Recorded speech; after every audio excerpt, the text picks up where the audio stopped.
महाराज की, भीतर महायज्ञ की, श्री प्राणनाथ प्यारे की जय।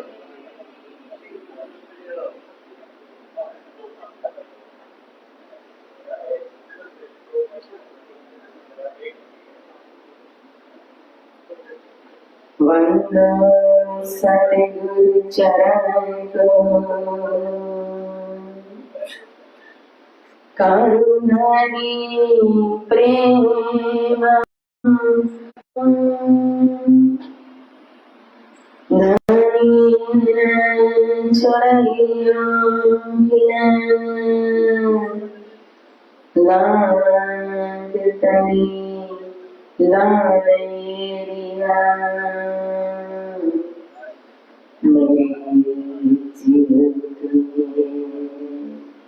ये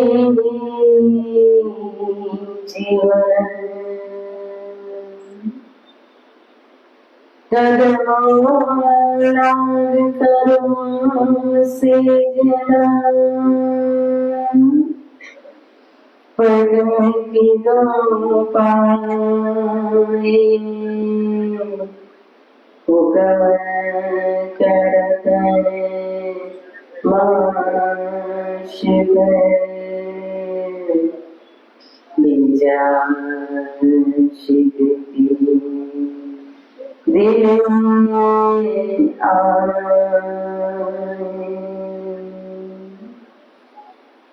बिजाशिक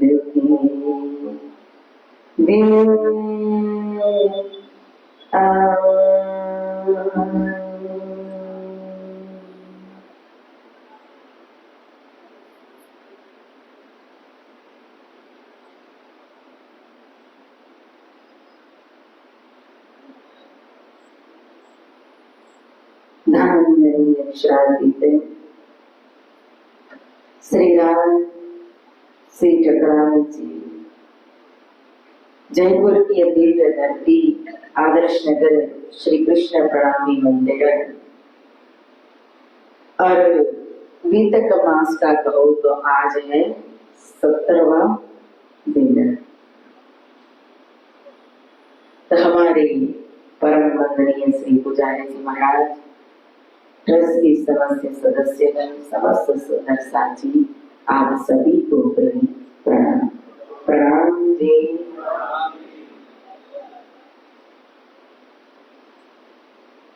आया आवासी बंदर अपने भेजे अपने आदमी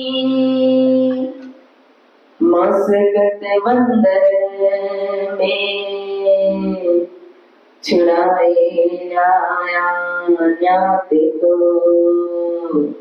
आया आवासी बंदर अपने आया आवासी बंदर अपने वहाँ बिछोना बिछाएंगे तहाँ पधरावे श्री राजे रसोई होते एक तरफ लगी चर्चा के काजे। बोले श्री सदगुरु महाराज की, श्री प्राणनाथ प्यारी की, श्री बैजूनाथ महारानी की। तो प्यारे सुंदर साथ जी, कल की गजल में हमने श्रवण किया कि हमारी नामधनी किस तरह से आवासी बंदर से कहो, किस प्रकार से दीप बंदर से बंदर बंदर होते हुए मड़ई बंदर पहुंचे थे। और मड़ई बंदर की अगर प्रागमन लगाई और उनको निमित्त बना करके अन्य सुंदर साथ जो सतगुरु महाराज के शिष्य थे, जो माया में सो गए थे, उनको तारकम की खुशबू देते, तारकम का प्रकाश देते, तारकम के द्वारा फिर से उनकी जागृति करते हैं। और उसके बाद बड़े गंगा से कहो कपाइया होते हुए भूजनगर और भूजनगर से फिर आ रहे थे ठट्ठा नगर। तो ठट्ठा नगर के अंदर नाथा जोशी के घर को पवित्र करती हुई 10 दिन तक चर्चा की। फिर मस्कत की तरफ चले श्री बाजीराव बंधन में आए थे तो उनको छुड़ाने के लिए, लेकिन मौसम नहीं था मस्कत का, हुक्म नहीं था श्री राजी महाराज का। तो फिर वापस दूसरी बार आए ठट्ठा नगर के अंदर। तो कई सुंदर साथ की जाननी हुई और विशेष ब्रह्म सृष्टि भी आई। और ब्रह्म सृष्टि में भी कहो तो कबीर संप्रदाय से खासल खास रूप चिंता बनी भाई की आत्मा वासना आई। फिर हमारे विकट काल स्वामी श्री रामदास जी महाराज, जिनका नाम था लक्ष्मण सेठ, जो महानदी की शोभा प्राप्त करके हम सबको विदक श्रवण करा रहे हैं। लालदास जी महाराज की जाति ने कहा ठट्ठा नगर की जाति। और ऐसे ही कोई सामान्य नहीं थे लालदास जी महाराज। धन में धनी थे और ज्ञान में कहो तो ज्ञानी थे, दिमाग में कहो तो दिमाग भी इतना और दिल में ऐसा था। तारीफ बदलने देगा पहले से ही कहो ऐसे सेवा भावी श्री लालदास जी महाराज के सदा व्रत चलाते थे। सदा व्रत बताएं किसको कहते हैं? क्या नहीं, सदा व्रत यानी कि भोजन की सेवा, हमेशा दान पूर्ण धर्म, कि कोई भी आए कभी खाली हाथ जाते नहीं थे। उन्होंने एक ऐसी, जैसे आज की भाषा में कहे तो एक संस्था खोल दी थी कि सबको यहाँ से सेवा मिले। जो भी साधारण व्यक्ति आए, असक्त हो, धन से कहो अन्न से कहो तो उनको मदद हो जाए। तो इस प्रकार से सेवा भावी थे लालदास जी महाराज। और एक समय की बात है कि इसी गांव के अंदर एक ब्राह्मण रहते थे अपने परिवार के साथ, धर्म पत्नी के साथ, अपने बच्चों के साथ। लेकिन यह ब्राह्मण देवता लक्ष्मी जी के श्रापित थे। धन नहीं था बिल्कुल उनके पास। 2-3 बच्चे भी घर में थे छोटे छोटे। और एक समय ऐसा आया कि घर में एक दाना भी अन्न का नहीं, कोई भिक्षा भी नहीं मिली थी उनको। फिर धर्मा पत्नी जो थी ब्राह्मणी, वो भी गर्भवती थी। अब घर में कुछ भी नहीं, तो फिर निर्जला एकादशी होगी, उपवास। 1 दिन हुआ, 2 दिन हुआ, बच्चे भी कितना दुखी रहे, उनसे वो भी तड़पने लगे। 3 दिन हुआ,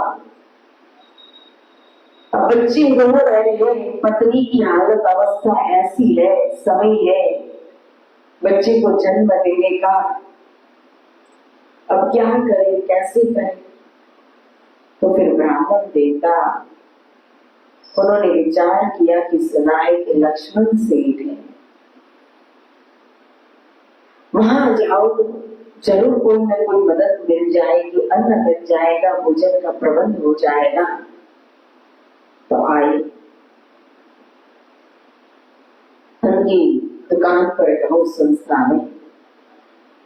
अब सेठ जी थोड़ी बैठते हैं संस्था में, तो वो तो कोई सेवक ही रख देंगे सेवा करने के लिए पैसा दे करके। अब उनको तो बोल दिया था कि जो हमें सो देना।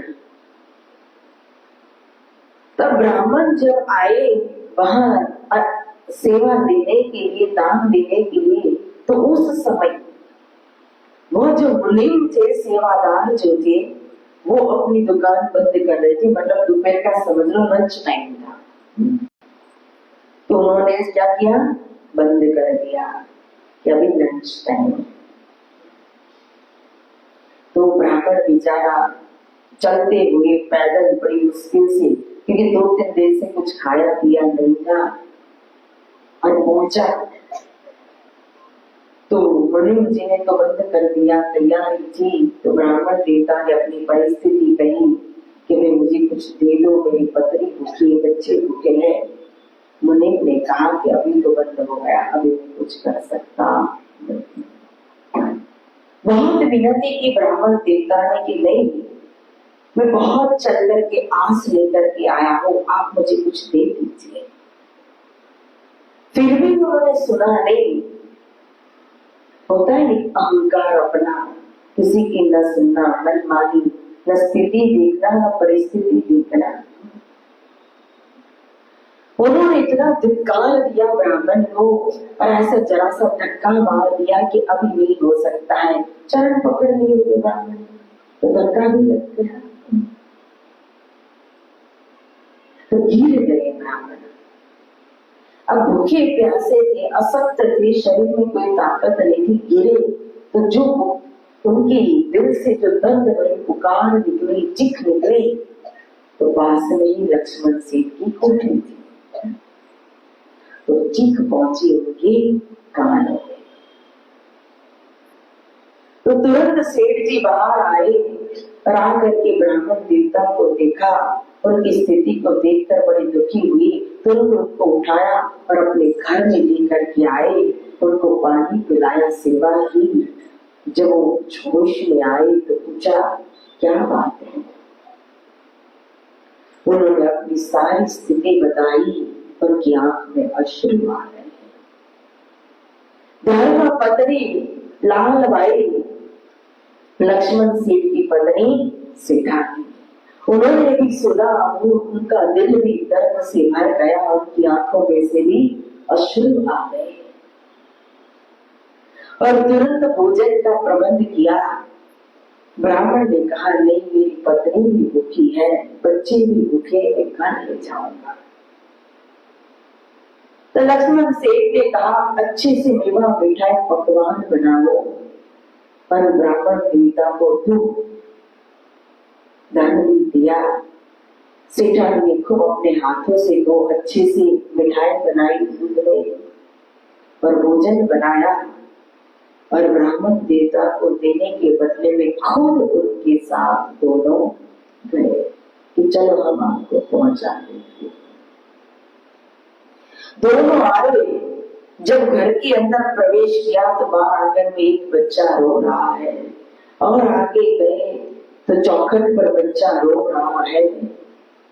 पति पत्नी की आंखें भर आई, पत्नी अंदर गई। सेठानी ने जा करके तुरंत जो ब्राह्मणी थी उनको अपने हाथों से भोजन करवाया। सभी परिवार वाले ने भोजन किया। ब्राह्मणी गर्भवती, इतने दिन से भूखी, उनकी पेट की आंट जो थी वो ठरी।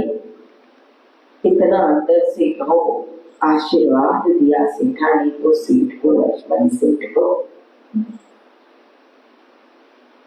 क्या आशीर्वाद दिया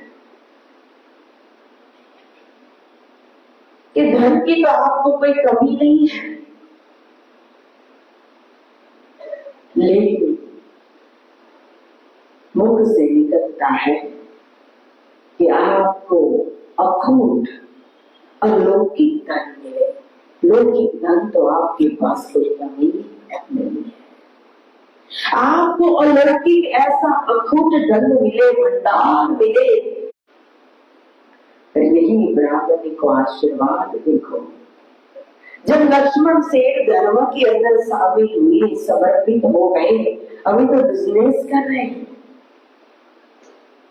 अब आगे जाकर के फिर जी महाराज की ऐसी लेकर आदर निभाई, आखिर लो चले श्री राज के साथ।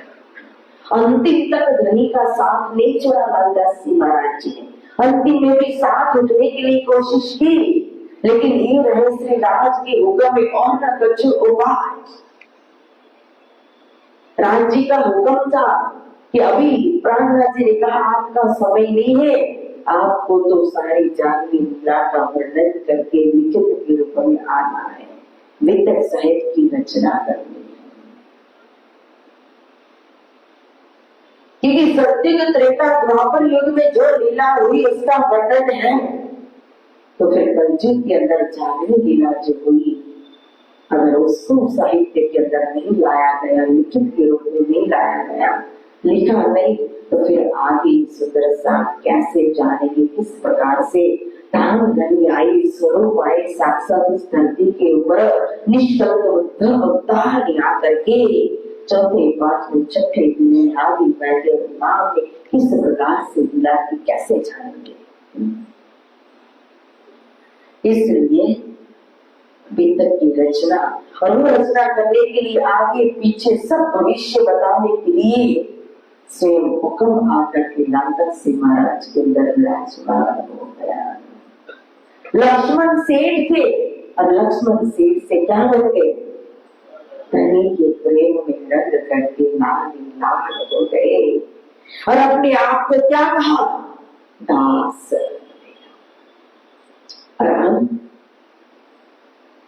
अगर किसी जगह पर कोई वंदना में, प्रार्थना में दास शब्द में प्रयोग करना आ जाए, तो भी हम शब्द को बदल देते हैं, चाहे हम दास थोड़ी है, दासी थोड़ी है, हम तो होना है। हमें तो गारंटी है कि नहीं, पता नहीं क्या ब्रह्म सृष्टि में है कि नहीं, यहाँ तो गारंटी है कि आसमाई की वासना है, परम धाम की 12,000 में मंडलाओं में शामिल है, लेकिन फिर भी उन्होंने क्या कहा, दास बन के रहे, सेठ बन करके नहीं रहे। विचार करो,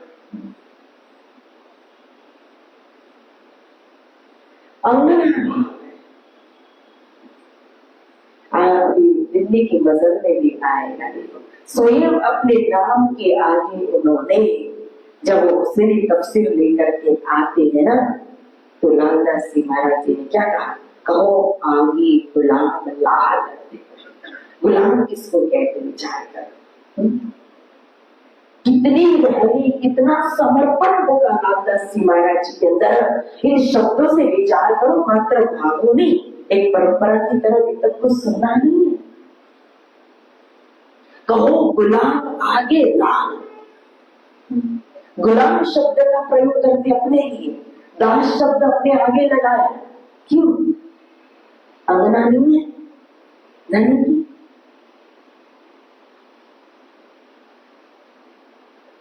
एक व्यक्ति, एक राजा जब सिंहासन पर बैठता है, तब वो रानी के लिए राजा है, बादशाह है, वह रानी भी कुछ कहो, महारानी भी कुछ नहीं बोल सकती। लेकिन जब महारानी के महल के अंदर पधारे, तो उसका पति है, जो चाहे वो बोल सकती है। यह दुल्हन है, अंगना है, कोई भी उसमें शक नहीं, लेकिन सेवा का जो भाव है ना, उस सेवा के भाव में इतना समर्पित है, उसमें दास मत करके सेवा कर रहे। मैं धनी की अंगना दुल्हन 25 पक्ष में विहार विलास करूं, लेकिन जब सेवा में खड़ी हूं तो मैं उनकी दासी। सेठान बनकर की सेवा नहीं हो पाती है, सेवा तो दास और दासी के भाव से ही होती है। क्योंकि दास का अर्थ होता है कि मालिक के आगे मेरा कोई अस्तित्व नहीं है। जहाँ भी हमको चाकर रखते हैं, नौकर रख लेते हैं, तो मालिक उसके ऊपर उसी का हुक्म चलता है ना, नौकर का चलेगा। तो यही भाव दास के अंदर छिपा हुआ रहता है कि मैं जिनकी सेवा में समर्पित, उनके आगे मेरा कोई अपना अस्तित्व नहीं है। जो कुछ है मेरे मालिक है, मेरे स्वामी है, मेरे धनी है। इसलिए गुलाम तक कह दिया। और जुगलदास महाराज जी की प्रेम पत्री आप देखो, उसके अंदर भी 9 सूत्र बताया है धनी को रिझाने के लिए गारंटी के साथ कि अगर ये 9 सूत्रों को जो सुंदर साथ अपना ले तो धाम का दरवाजा खोलने की जिम्मेदारी मिली।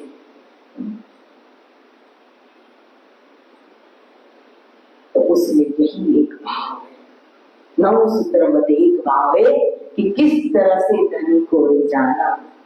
दावा लेना है निस्बत का, कहा कि न मैं किसी की माता हूं, न किसी का पिता हूं, न बहन हूं, न भाई हूं, न पति हूं, न पत्नी हूं, न चाचा मामा, कुछ भी नहीं। ये सारे संबंध यहाँ के संसार के, लेकिन धनी की मैं क्या हूं? अंगना। लेकिन रिझाना है तो किस भाव से? दासी बन करके, गुलाम बन करके, दास बन करके। जुगलदास महाराज जी को जानते हो ना? कौन नहीं जानता? हाथ ऊपर करो, कौन नहीं जानता? सभी जानते हैं। 12,000 के अंदर ब्रह्म सृष्टि भांडेर के अंदर देखो, आज भी उनकी समाधि है जुगलदास महाराज जी की। और उन्होंने ऐसे ऐसे साहित्य जो परम धाम का जो अनुभव किया ना, उनकी पराक्रम का नाम क्या था? हाथ ऊपर करो, किसको बताएं? जुगलदास महाराज जी, उनकी पराक्रम का नाम क्या है? किसी को नहीं पता। कमलावती की वासना है। पन्ना के चबूतरे के ऊपर बैठ करके स्वयं पन्ना धाम के अंदर परम धाम का अनुभव करने वाली वासना, एक एक वर्णन वृत्त लिखी है। आप एक ही वृत्त जानते हो, मात्र जुगलदास महाराज जी की। इसलिए जुगलदास महाराज जी की जीवनी के विषय में आपको पता नहीं है। उनका कभी कुछ साहित्य उठा करके देखना, प्रेम पत्रिका उठा करके देखना, रसानंद सागर जो पूरा परम धाम के रस से भरा हुआ है, और उन्होंने परम धाम का वर्णन है, उनकी वृत्त आती है सीखने की परम धाम की जुगलदास महाराज जी, जिसमें पूरा वर्णन किया हुआ है। लालदास महाराज जी की भी वृत्त आती है, उन्होंने भी पूरा डिटेल्स के अंदर वर्णन किया हुआ है परम धाम का। लेकिन पंजाब की साइड कभी एक ही वृत्त प्रसिद्ध है, किसकी? जवाहरदास महाराज जी की। तो जवाहरदास महाराज जी ने भी वर्णन किया है, लेकिन जुगलदास महाराज जी की मैं बात कर रही थी कि जो एक रसानंद सागर के अंदर भी उन्होंने रस जो भर दिया है। और कभी कभी कहो कि यहाँ आप भांडेर के अंदर, पहले तो बहुत ही उनकी, कुछ दिन पहले ही उनके पुजारी जी आए थे भांडेर मंदिर के लिए, और उनका बेटा भी अजयपुर में रहता है।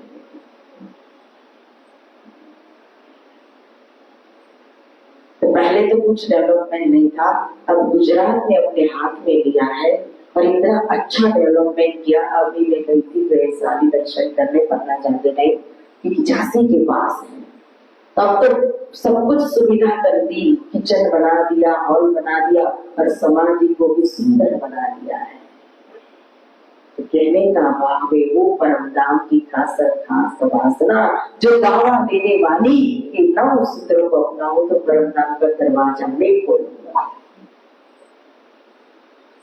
उसके अंदर भी उन्होंने दास भाव को महत्व दिया है। इसीलिए मुकुंद दास, लाल दास, और अपने नाम के पीछे भी इसी के लिए क्या आता है? दास शब्द का प्रयोग करते हैं। तो यहाँ लालदास जी महाराज हमारी खासल खास विद्वता महामती की शोभा प्राप्त करने वाले, उनकी जागनी हुई चट्टा नगर के अंदर, और उसके बाद कहो मौसम में मस्कत की, दोनों संप्रदाय से अच्छी आमदनी हुई, समाज को अच्छा संदेश दिया। चिंतावनी माई को माध्य बना करके कई किरण भी प्रकट हो रहे थे। अब यहाँ जब मस्कत के अंदर आए तो मामजी भाई की दुकान में बैठ करके करना यही काम चाहती लीला रूपा राजा विश्वनाथ अन्य कई सुंदर साथ की जा रही थी। वहां भी कीर्तन प्रकट हुए और उसके बाद बाईजूराज को बंदर से छुड़ाया किसने? ये आवासी बंदर का जो राजा था भैरव सेठ। राजा इसलिए मैंने कहा कि गांधी भाई की तरह इतना बड़ा सेठ कि जानता भी नहीं तेज कोहली जी को, मिले भी नहीं प्राणनाथ जी को, मिलने के बाद मदद करे सेवा करे बात अलग है, लेकिन कैसी शोभा रची महाराज ने दी कि मात्र सुना एक कन्या है और बंधन में है, किसी ने उनको छुड़ाए लिए लोहाना जाति की वो कन्या, तो तुरंत ही छुड़ाने के लिए तैयार हो गए कि हमारे लोहाना जाति की कन्या बंधन में पड़ी है। कितना डाल है उनके ऊपर। अब वो ले जाते थे तो जिस परिवार के जैसे होते थे उस प्रकार से उनको रखा जाता था। जब वो ले जाने वाले जो किडने पर थे उनको पता चला कि ये तो मंत्री परिवार की बहू है तेज कुंवरी जी, तो उसी तरह से नौकर चाकर के साथ बड़ी सेवा भाव से रखा हुआ था। तो वो जो रकम थी इसलिए बढ़ती जाती थी तो 70,000 नारी डाल के ऊपर हो चुका था। तुरंत भैरव सेठ ने एक पल के लिए विचार किए बिना तुरंत दे दिया और कहा सम्मान के साथ लेकर के आओ। लेकर के आए बड़े सम्मान से, पूछा पता चला तो तुरंत श्री जी को संदेश दिया, श्री प्राणनाथ जी को भी बुलाया। वो भी आवासी बंदर में आए, आपस में मुलाकात हुई, पहचान हुई और रहने के लिए भी उतारा दे दिया, रसोई का प्रबंध किया, भोजन करवाया श्री प्राणनाथ जी को और बाईजूराज महारानी को। अब यहाँ बिछोना बिछाएंगे ता बदलाए श्री राज। अब ऐसे ही बड़ा हॉल दरी बिछा दी और श्री राजी महाराज को बदलावनी की कि अब आप ज्ञान का पुल चलाइए, चर्चा कीजिए और लौकिक धन देने की जिम्मेदारी, आत्मा का खुराक पहुंचाने की जिम्मेदारी आपकी है, तो लौकिक प्रबंध करने की, रसोई का कहो अन्य जो कुछ भी है वो सब प्रबंध करने की जिम्मेदारी मेरी है, चिंता मत करो। सेठ है और उसी तरह से दिलदार है तो लगे सेवा करने। सारा प्रबंध कर दिया सेठ जी ने और स्वयं चर्चा का प्रबंध करके स्वयं सबसे आगे होकर के बैठ गई चर्चा सुनने के लिए भी। लेकिन आदत जो थी उनकी अब एक दिन में तो पैसे छूट जाए। हुक्का पीने की आदत थी तो हुक्का लेकर के बैठे, हुक्का पी रहे चर्चा के बीच में एक ही दिन में टोटा भी नहीं जाता ना। हम तो एक पल में सहन नहीं कर सकते। कोई आया कुछ भी नया जो व्यक्ति हो, अननोन हो, नॉन प्रणामी हो, प्रवाही हो और हमारे वहां आ जाए, कुछ हमारे से परंपरा से उसने कुछ अलग कर दिया, हम क्या करेंगे? तो उसको टोक देंगे। अरे न दर्शन करने देंगे आराम से, न परिक्रमा करने देंगे, न देखने देंगे। अरे नहीं ऐसा नहीं होता है, हमारा ऐसा करो, ऐसा करो, ऐसा करो।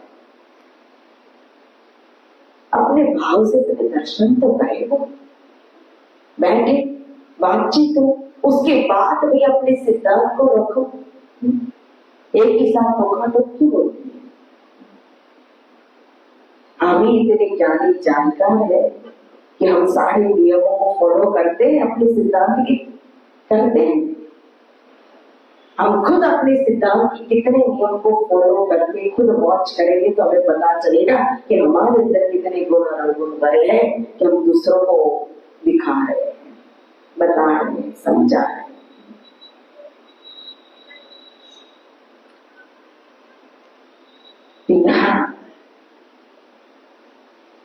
हुक्का लेकर बैठे श्री जी ने कुछ नहीं कहा। सहन तो नहीं होगा ना, सबसे आगे बैठे हैं। अब दो नौकर उसकी जो है उसके अंदर जो भी मसाला डालना होगा डाल रहे हैं, चर्चा के बीच में दुआबे निकाल रहा होगा। और चर्चा सुनते सुनते बड़ा गौरव भी महसूस कर रहा है, खुश भी हो रहा है, प्रसन्न भी हो रहा है कि अरे हमारी लोहार क्षत्रिय जाति के अंदर कहो ऐसे महात्मा, ऐसी चर्चा, ऐसा दिव्य स्वरूप, इनके दर्शन, इनका तेज तो देखो, इनका नूर तो देखो। खुश भी हो रहा है। बहुत रात बीत गई, हुआ उठने का समय। भैरव गया अपने घरों, भये सात बदन चर्चा में। अब आवासी बंदर के अंदर रात दिन एक हो गए चर्चा में। सुबह से चर्चा शुरू होती है, सुंदर साथ बैठते चर्चा सुनने के लिए। भूख लगती है तो भैरव सेठ ने प्रबंध किया हुआ है, अच्छी अच्छी रसोई, मेवा, मिठाई, पकवान। तो भूख लगती तो खा के भी आ जाते, फिर बैठ जाते हैं। नींद आती है, एसी भी चलता है, पंखा भी चलता है, यहीं झपकी मार लेते हैं बैठे बैठे। और फिर एक साथ गया तो दूसरा आ जाता है, एक ग्रुप चला गया सुनने वाला तो दूसरा ग्रुप आ जाता है घर से सुनने के लिए। इस तरह से कहो दिन रात एक हो गई आवासी बंदर के अंदर। समय का पता ही नहीं चलता है, कोई नया आए फिर नई चर्चा, चर्चा को चलावे पूरा। तो चर्चा निरंतर चल रही है, चलते चलते चर्चा करते करते रात्रि हो जाती है। रात हो जाती है तो रात में भी पता नहीं चलता, फिर चर्चा का पूर छुटता है। सुबह होने आती है तो फिर भैरव से अपने घर जाते हैं, जा करके थोड़ा सो जाते हैं, लेकिन यहाँ चर्चा तो चलती ही रहती है। और वो भैरव सेठ भी कहो फिर चर्चा हो ही गई फजर, उठे दागन पानी को भैरव खुली नजर। चर्चा सुनते सुनते करते करते ही फजर हो जाती है, सुबह हो जाती है, समय का पता ही नहीं चलता। और सुबह होती तो भैरव सेठ की आंख खुलती है तो अपना नित्य क्रम दातुन पानी नाना धोना करते हैं और नाश्ता करके फिर वापस आकर के भैरव सेठ भी चर्चा में बैठ जाते सुनने के लिए। इस तरह से रात दिन चर्चा हो रही है, लुटी लटाओ ज्ञान की हो रही है, धर्म की कहो ताकत की खुशबू आवासी मंदिर के अंदर फैलने लगी। एक कान से दूसरे कान चर्चा की बात गई, सब आने लगे और आने वाले कौन जाको तनी पकड़े हाथ, सभी चर्चा सुनने लगे। अब यह मुल्तान देश से तो मुल्तानी भी आते हैं, क्योंकि भैरव सेठ का इतना बड़ा बिजनेस है, आस पास की जगह में गाँव शहरों में गाँव में वहां भी उनकी जान पहचान है, बिजनेस के भी कॉन्टेक्ट है। तो दो व्यापारी जो थे मुल्तान के मुल्तानी, वो आते हैं। वो कबीर संप्रदाय के थे और गुरु नानक जी के कहो शिष्य उनके साथी को लेकर के आए और आकर के श्री जी से चर्चा करते हैं। उन साखी में से जो साखी समझ में नहीं आती थी वो श्री जी के पास रहते हैं। उन्हीं गुरु नानक की साखी से तो फिर चर्चा होने लगती। तो अंकुर मुताबिक उन्होंने भी सुख प्राप्त किया, धर्म में समर्पित हो नहीं सके, फिर अपने घर चले गए। फिर यहाँ कहो एक तेजबाई करके आगेवान स्त्री थी, सभी महिला मंडल की आगेवान। वो तेजबाई आई दीदार करने श्री प्राणनाथ जी की दीदार करके उन्होंने तो धनी की पहचान कर ली, तो अपनी आत्मा धाम धनी के चरणों में समर्पित कर दी। और जब वो खुद आई तो फिर दूसरे को भी कहने लगी, प्रेरणा देती है, अरे हमारे दरिया किनारे इस जगह पर या तो कभी कोई साधु संत आते नहीं, कभी चर्चा सत्संग सुनने को मिलता नहीं, और ये तो ऐसे महात्मा अलौकिक पुरुष आए, दिव्य स्वरूप आए, चलो दर्शन करने। और ऐसी चर्चा करते कि कभी न भूतो न भविष्य सुनी ना, चलो सुनने के लिए। तो उनकी बात सुन करके मान करके सभी महिला स्त्री जाति आती चर्चा सुनने के लिए। फिर आए तो आए, आए तो आए, फिर जाने का नाम नहीं लेते। चर्चा मेरी चिपक जाता है उनका मन, चर्चा मीठी लगती है तो रोज नित्य प्रति चर्चा सुनने के लिए आने लगते हैं। और विशेष आगेवान के रूप में चर्चा सुनने में कि सबके लीडर के रूप में ये तेज भाई जो आगे पीछे तो अच्छे से चर्चा सुनती थी, लेकिन जब दर्शी मेहता के किरंतन आते थे तो प्रेम विभोर होकर के नाचने लगती थी। इस तरह से आवासी बंदर के अंदर रामदेव चर्चा हो रही, समय व्यतीत हो रहा है और चर्चा करते करते समय हो गया 1-1.5 मास लगभग हो गया। सब आ रहे भैरव सेठ के माध्यम से, लेकिन जिनके ऊपर धनी की नजर है वो मिल ही नहीं रहा है। कौन? भैरव सेठ। एक दिन श्री जी ने कहा भैरव सेठ से कि भाई,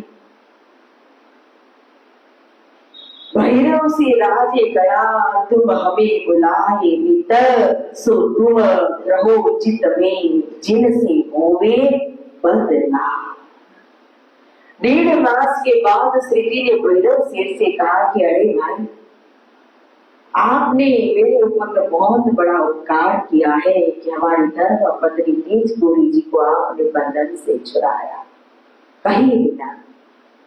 फिर दूसरा, आप स्वयं यहाँ में विराजमान करके सुंदर साथ की चांदनी का माध्यम बने हो, आपके द्वारा इतना चांदनी का कार्य हो रहा है और इतना ही नहीं, आप सबकी सेवा भी कर रहे हो, तो मैं इसका बदला आपको चुकाना चाहता हूँ। अब बदला चुकाऊंगा तो किस प्रकार से? मेरे पास जो है उसी से तो मैं बदला दूंगा, उसी से तो मैं सेवा करूंगा। तो मेरे पास ज्ञान है, मैं ज्ञान से सेवा करना चाहता हूँ, आपकी आत्म जागृति करना चाहता हूँ, आपको भगवान के चरण प्राप्त कराना चाहता हूँ, लेकिन उसके लिए मैं जिस प्रकार से कहूँ आपको वैसा करना पड़ेगा। तो बच्चन आजी जी के गए महर परवरदिगार की। भैरव सेठ गदगद हो गए कि आप इतना तो कर ही रहे हो, आपके माध्यम से इतना नित्य रसोई उत्सव चर्चा हो रही है, सबका कल्याण हो रहा है, धर्म में सेवा करने का लाभ हमें प्राप्त हो रहा है। अगर आप नहीं होते तो सब सेवा कैसी होती? और फिर ऊपर से आप कह रहे हो मैं आपको भगवान का चरण प्राप्त करा दूं। आपकी बड़ी कृपा हुई। आजी जी बड़े नम्रता बड़े वचन कहने लगी भैरव सेठ, ये कहो मुझे क्या करना होगा। 1 महीना की मुद्दत तीसरे जी ने कि मैं जिस प्रकार से कहता हूँ 1 महीना तक आप उस नियम के साथ कथा श्रवण कीजिए, चर्चा श्रवण कीजिए। 1 महीना को मुद्दत तो इतना करो परहेज में रह करके जिस प्रकार से मैं कहूँ उस प्रकार से करना है। परहेज कैसे करना है? बिना तंबाकू छोड़ दो और मांस मछली सब, शराब और सब कैफ, परदारा चोरी न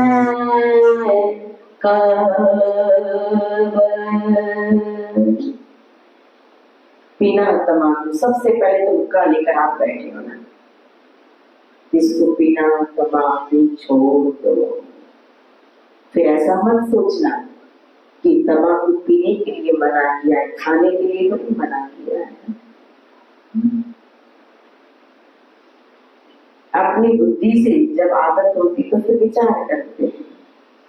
शराब, अन्य नशीले पदार्थ, पराई स्त्री पर कहो बुरी नजर करना, चोरी करना, ये सब कुछ आदत आपने छोड़ दीजिए। मांस मछली, सात्विक भोजन, विचार करो अगर ये सारी चीजें असर नहीं करती होती, आत्मा जागृति में बाधक नहीं बनता होता, तो भैरव सेठ स्वयं श्री जी साक्षात विराजमान है सामने, जाग नहीं जाते। लेकिन फिर भी पता रहा क्यों?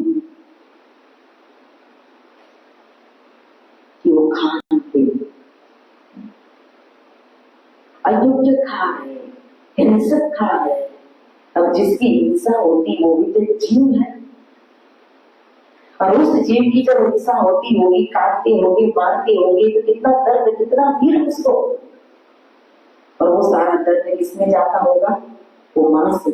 और वही मां जब खाते होगी तो वो सारी नेगेटिव वाइब्रेशन किसके अंदर जाती होगी?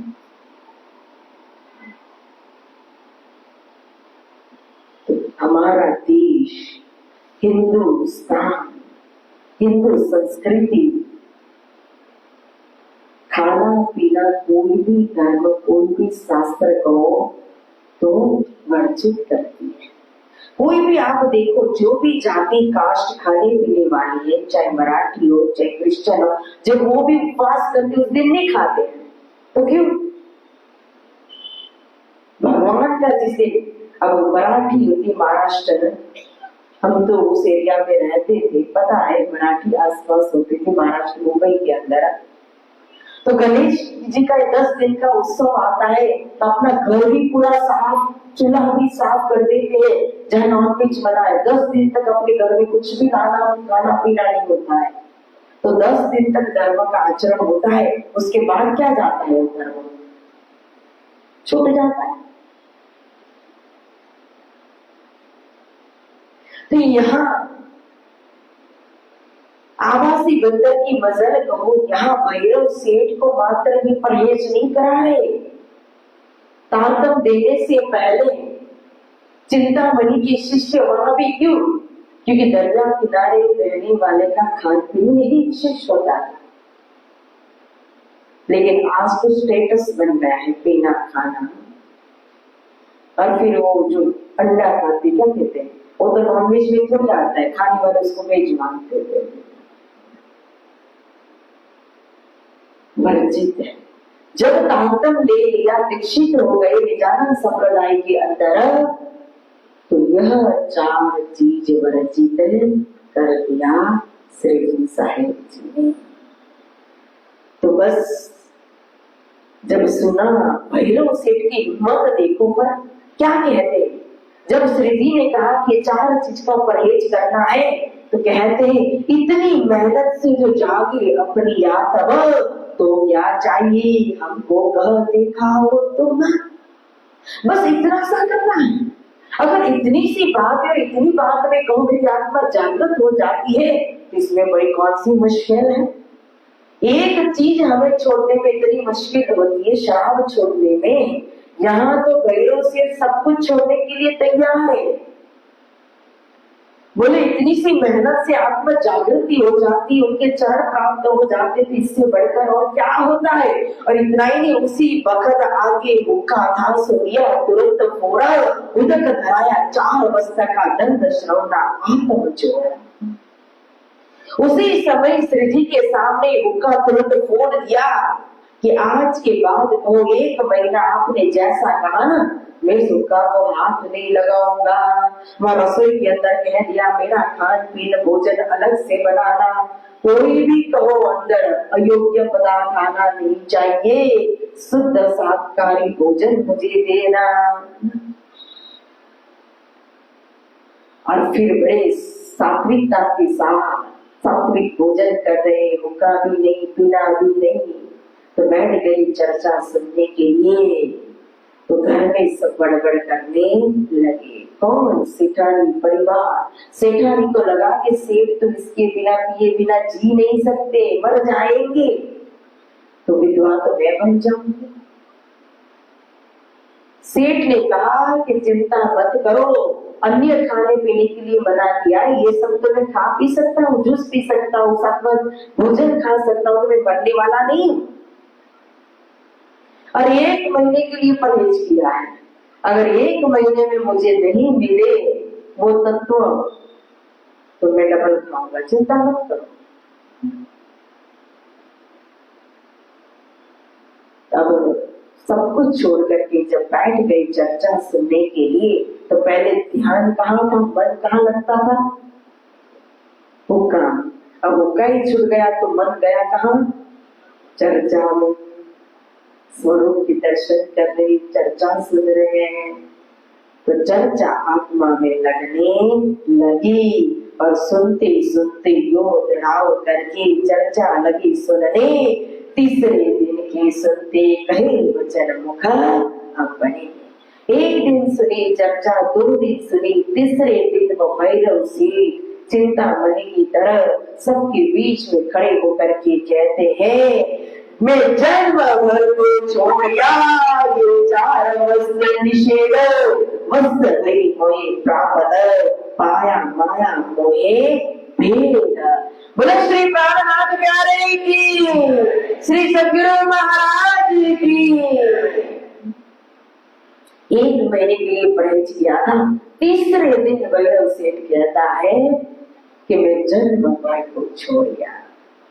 अब ये 4 वस्तु जिसका मैंने निषेध किया है, परहेज किया है, अब मैं जन्म भर के लिए छोड़ता क्यों? वस्तु वही वही प्राप्त। कौन सी वस्तु प्राप्त होगी? पाया माया मोहे भेद। धाम गणी तो साक्षात पहले भी उनके घर में ही विराजमान है, लेकिन स्वरूप की पहचान नहीं थी। धर्म की खुशबू, तारतम का प्रकाश अंदर तक गया नहीं था। और जैसे ही तारतम की खुशबू अंदर पहुंची, साक्षात सामने विराजमान स्वरूप की पहचान करनी। मेरे धनी नाम की दुल्हा, तुम दुल्हा मैं दुल्हन और न जान बात। तो चरण प्राप्त हो गई, धाम धनी की स्वरूप की पहचान हो गई। अपनी आत्मा को समर्पित कर दिया। कब कल करो सो आज, आज करो सो अब, पल भी पले होगी फिर करोगी कब।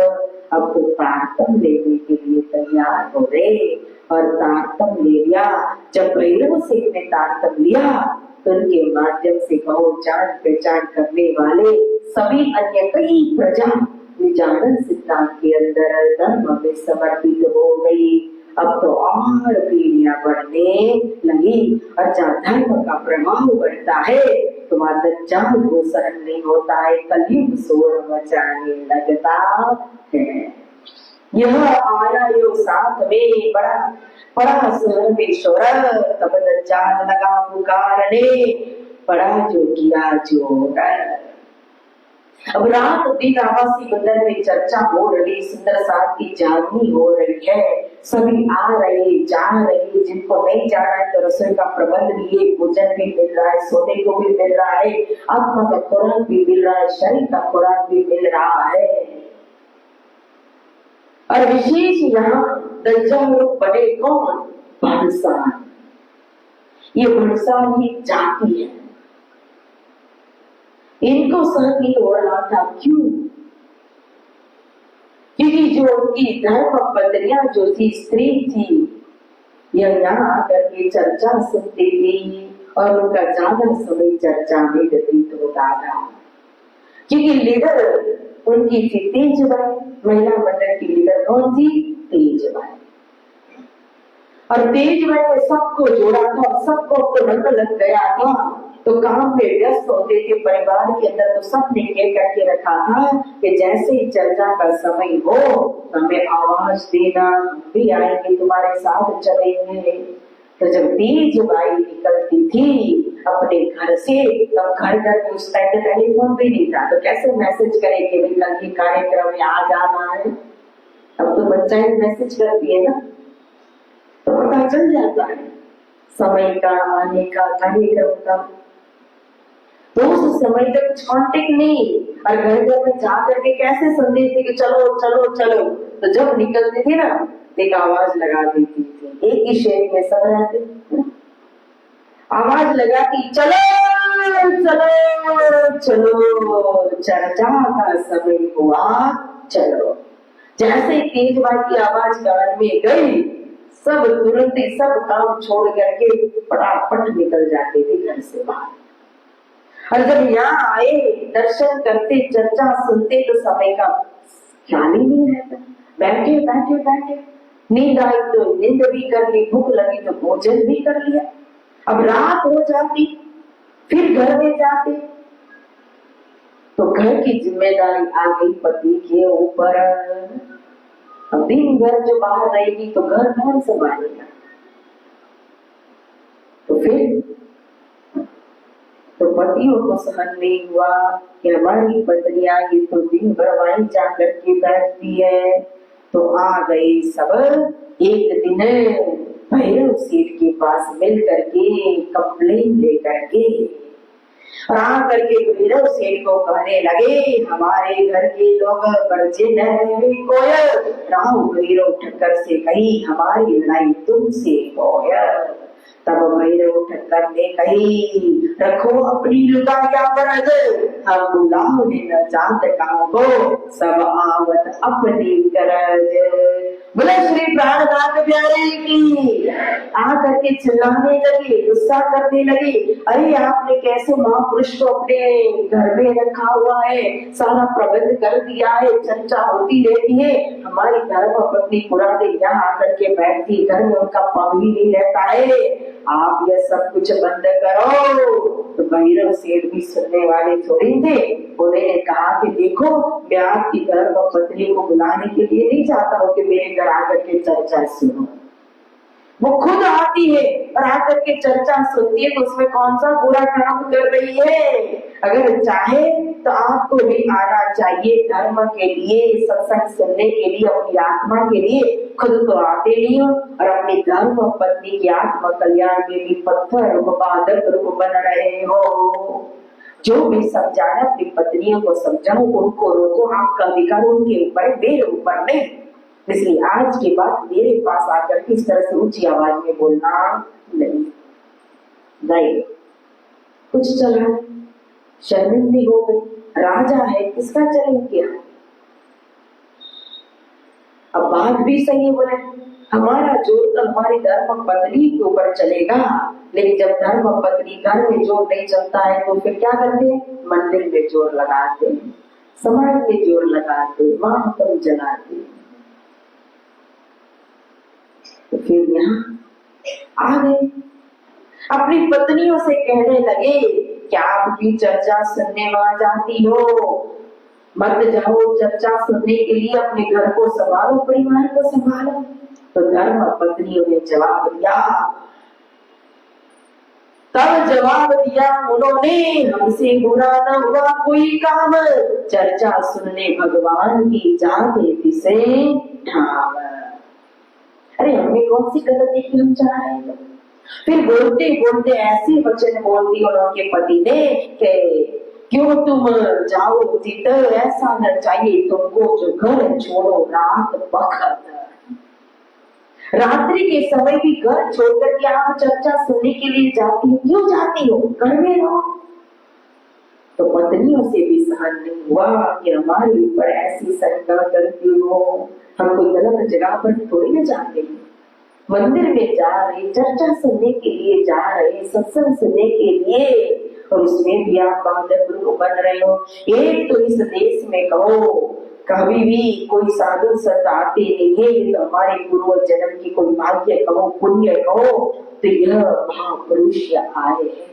और इतना ही, ये तो बहुत पहुंची दिव्य स्वरूप है, हमने तो अपनी आत्मा उनके चरण में सौंप दी है, इसलिए हम आत्म सौंप चुकी भगवान की कदम, तुम्हारे भाग्य की सो छोड़ देते हैं हम। कहो क्या करोगे तुम अब तो मर्जी न रहे बोया। आप हमारे ऊपर अधिकार जमाते हो, लेकिन हमने तो अपनी आत्मा उस श्री प्राण नाम के चरण में समर्पित कर दी, हमारी आत्मा के ऊपर ही है, हम तो जाएंगे, आप रोक नहीं सकते हो हमें। क्या करोगे, अगर रोके हुए तो आपके हाथ में क्या आएगा, वो स्वार्थ सी सखी की तरह ये शरीर हाथ में आएगा, हमारी आत्मा तो उनके चरणों में पहुंच जाएगी। आप इसी के ऊपर अधिकार जमा रहे हो ना, चाहिए आपका हिस्सा तो बोलो, हम अभी भी देने के लिए तैयार हैं, लेकिन हम चर्चा छोड़ेंगे नहीं। और यह हिस्सा लेकर के, शरीर को लेकर के क्या करोगे, अंतहार सुकर पुकर हो, या कौवा कीड़ा खाए, या तो अग्नि जलाए जीकर के रात फिराए। ये शरीर की गतिविधि भी तो यही है, अगर आपके हाथ में आ गया तो अंतिम में ये शरीर तो या तो कुत्ता खाएगा, कौवा खाएगा, या तो अग्नि में चिता में जल जाएगा। इसलिए हम तो जाएंगे जाएंगे जाएंगे। अब धर्म पत्नियों के आगे भी उनका कुछ जोर चला नहीं। तो सोचा सभी ने मिल करके विचार किया कि हमारी सारी पत्नियों को लेकर जाने वाली तो तेजबाई है, उस तेजबाई से लड़ाई करते जा करके तो आए सब मिलने के लड़ने के लिए मिल करके तेजबाई के पास। और तब तेजबाई ने जब कहा कि भाई तू क्यों जा रही है, तू भी मत जा, हमारी धर्म पत्नियों को भी मत ले जा। यह सुनते ही तब तेजबाई ने कहा, क्या मोहे बंजन तुम्हें मेरी अवस्था न देखद, दोष न बचुए हम।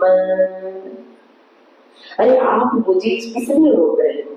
धर्म करने के लिए, सत्संग में जाने के लिए मेरी अवस्था दिखाई नहीं देती है? इस अवस्था में भी मैं सत्संग नहीं सुनूंगी, धर्म नहीं करूंगी तो किस अवस्था में करूंगी? फिर देखो मैं सत्संग में भी जा रही तो कोई ऐसा वैसा सत्संग नहीं है, मजबूरी से नहीं जा रही हूँ, डर के मारे नहीं जा रही है, समाज की मर्यादा के लिए नहीं जा रही हूँ, व्यवहार निभाने के लिए नहीं जा रही हूँ, मैं किसके लिए जा रही हूँ? अपनी आत्मा के लिए जा रही हूँ, क्योंकि ये तो दिव्य स्वरूप है, महापुरुष है। इस संसार के अंदर सब कुछ मिल सकता है, तात मिले, कोई बात मिले, सुख भरात मिले, युक्ति सुखदाय, माता पिता सुंदर धर्म पत्नी, स्वर्ग का सुख को मिल सकता है, वैकुंठ का साम्राज्य भी मिल सकता है, लेकिन संत समागम दुर्लभ भाई। ऐसे महापुरुष दिव्य स्वरूप संत महात्मा, उनका दर्शन, उनका संग, उनका सानिध्य कहो तो बड़ी मुश्किल से मिलता है।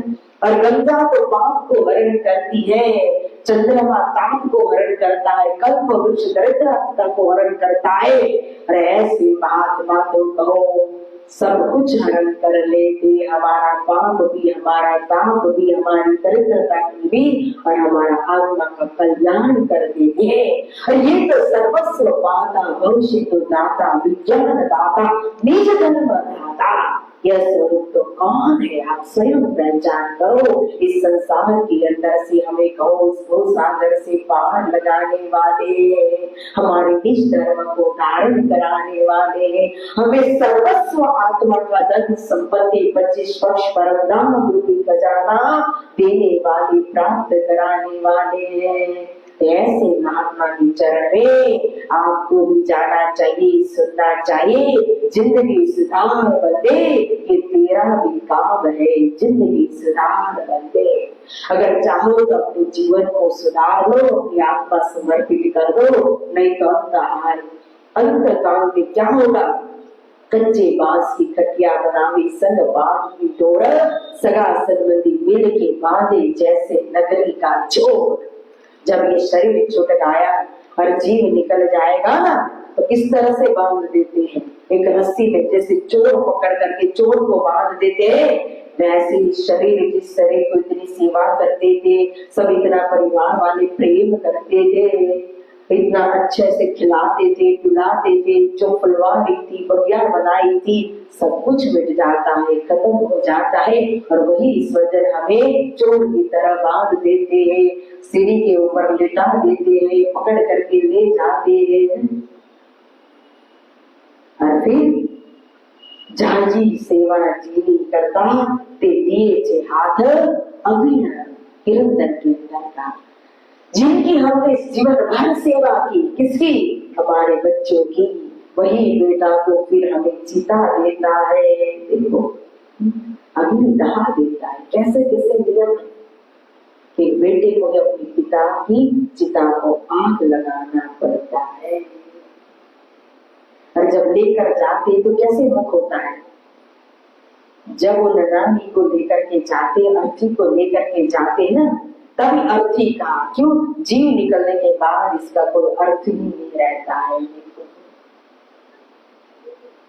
फिर भी कितनी मोह माया ममता संसार से। और जब जाते हैं तो लेकर जाते स्मशान में, तो वो किस तरफ होता है? और जब लेकर गए तो मुख किस तरह आप लोग को ज्यादा पता है। और जब अंदर स्मशान के अंदर प्रवेश करते तो किस तरह को होता है। और जब घर भी छोड़ते तो तन की नाड़ी क्या कहे, घर की नाड़ी भी साथ रहती, वो भी चौखट तक ही विदाई दे सकती है, वहां तक आ भी नहीं सकती। विचार तो इस उम्र में फिर मैं सत्संग न सुनूं, भक्ति न करूं, अपने आत्मा का कल्याण न करूं तो कब करूं।